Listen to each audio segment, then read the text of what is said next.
आज हम आपके लिए रूट वाला गुणनखंड लाए हैं।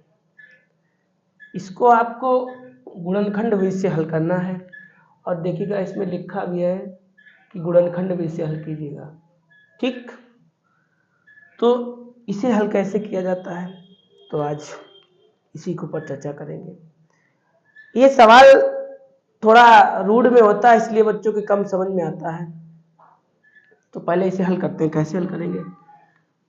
जो सबसे पहले लिखा हो और सबसे लास्ट में लिखा हो, जैसे ये दोनों लिखे हैं √3 तो √3 का गुणा करोगे तो क्या आएगा? इससे कम दिखाई पड़ता है। तो √3 और √3 दोनों का गुणा करोगे तो रूट के अंदर 9 हो जाएगा। 9 किसका वर्गमूल होता है? 3 का। या सिंपल सी बात, √3 का गुणा करोगे तो 3 आएगा और ये वाला 3 तो 9 हो गया। आया थोड़ा? ये 3, ये √3, ये √3 का गुणा किया 3 आ गया और ये वाला 3 था, ये लिख लिया तो 3 त्रिका 9 हो गया। अब आप गुणा करिए तो 9 आए और जोड़ो घटाओ तो बीच वाली संख्या 10 आए। तो हम यहाँ पे क्या कर ले रहे हैं? कोई ऐसे दो गुणनखंड दो देख लो तो 9 और 1 देख ले, लिख ले। 9 1 10 हो जाएगा और 9 गुणे 1 कितना हो जाएगा? 9 1 9।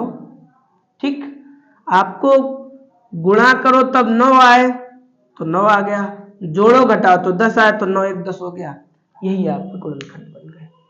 ठीक, तो अब क्या करते हैं देखिएगा, इसे ऐसे लिख लीजिएगा आप। ठीक, और जो आपने गुणनखंड सोचे थे, क्या सोचे थे? 9 1 9, 9 और 1 10, तो इन्हीं दोनों को लिख लो आप। और ये जो बाई है ये पड़ोस में लिख लो और इधर वाले को ऐसे उतार लो और बराबर में 0। कोई दिक्कत? पहले वाले को ऐसे उतार लिया, इस चिन्ह को भी ऐसे ही लगा लिया और इसे भी ऐसे उतार लिया। और गुणनखंड आपने क्या सोचे थे? 9 1 9, 9 1 10। इनको हमने कुछ नहीं परिवर्तन किया, इनको ऐसे लिख लिया। अब पहले वाले को ऐसे उतार लो और इसका गुणा कर दो इस बाई का तो कितना हो जाएगा? 9y हो जाएगा और इसका साथ करोगे तो y हो जाएगा और बराबर में 3 + √3 बराबर 0। ठीक, ये जो y थी ना, ये y, इसका इसके साथ गुणा किया तो 9y हो गया और इस y का इसके साथ किया तो y एकन y हो गया। अब आपको अगली स्टेप में क्या करना है? यदि ब्रैकेट के बाहर माइनस लगा है तो इसके जो ब्रैकेट के अंदर जो होते हैं ना वो आपके बदल जाएंगे। अगर माइनस का है तो प्लस का हो जाएगा, प्लस का है तो माइनस का हो जाएगा।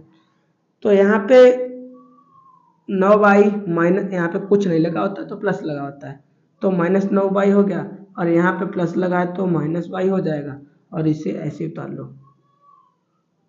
बराबर 0। कोई दिक्कत? कोई दिक्कत नहीं। ठीक है, सबसे पहले y का गुणा किया तो 9y हो गया, इसमें किया तो 1y हो गया। अब ये ब्रैकेट के बाहर माइनस लगा है तो माइनस के अंदर गुणा करोगे इन दोनों के साथ तो चिन्ह आपके बदल जाएंगे, बदल जाएंगे। अब क्या करो, इसे ऐसे ही लिख लो। आप 9 को क्या लिख सकते हैं? आप 9 को क्या लिख सकते हैं? जैसे 9 को ऐसे लिख लें। ठीक, अभी √3 का गुणा किया था 3 आया था भाई। √3 का गुणा करो कितना आएगा? 3 तो आएगा, लेकिन आपको 9 लाना है तो 3 इसके सामने लिख दो और y लिख दो।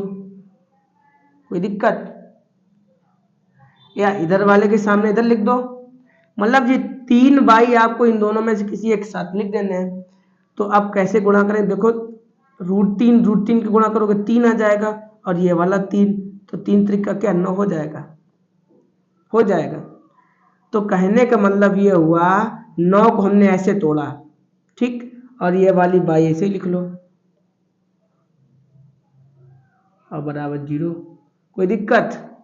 अब यहाँ से आपको कॉमन लेने में बिल्कुल भी दिक्कत नहीं होगी। कॉमन आपका सिंपल तरीके से आप लिख सकते हैं। और आपको पता है कॉमन क्या लेते हैं, जो दोनों के पास होता है। क्या है दोनों के पास, √3y तो कॉमन ले ले। √3y कॉमन ले लिया, लेकिन यहाँ पे 2y थे तो 1y तो बच गया। और यहाँ से √3y तो काम नहीं चला गया, तो क्या बचा 3, और ये बचा भाई आपका ये यहाँ पे ना लिख के यहाँ पे लिख लो। अच्छा, इसमें आपको समझने में दिक्कत होगी, ऐसे लिख लो। अब √3y आपने कॉमन ले लिया तो आपका क्या बचेगा, यही वाला तो बचेगा बस। अच्छा, यहाँ से क्या कॉमन ले लें। अब देखिएगा, जब कुछ कॉमन नहीं मिलता है तो आपको एक कॉमन मिल जाता है। ठीक है, गर्मी ज़्यादा तेज है। जब आपको कुछ नहीं मिलता है कॉमन तो आपको एक कॉमन मिलता है, तो यहाँ से एक कॉमन ले लो। तो यहाँ पे क्या बचेगा, y बच गया और यही वाला बच गया। और हमेशा एक बात ध्यान रखना, इस ब्रैकेट में संख्या आपकी बराबर आएगी। अगर बराबर नहीं आए तो चिन्ह आप देख लीजिए, आपका कहीं तो मिस्टेक तो नहीं हो रहा। बस इसे और इसे एक बार लिखिएगा, और इसे और इसे एक बार लिखिएगा। कोई दिक्कत। और बराबर में आपका 0 लगा है तो 0 लगा लो। ठीक, तो y-3 बराबर 0। ठीक, तो y बराबर क्या आ गया, 3√3। ठीक, अगला क्या है देखो, हल्का नीचे कर लें।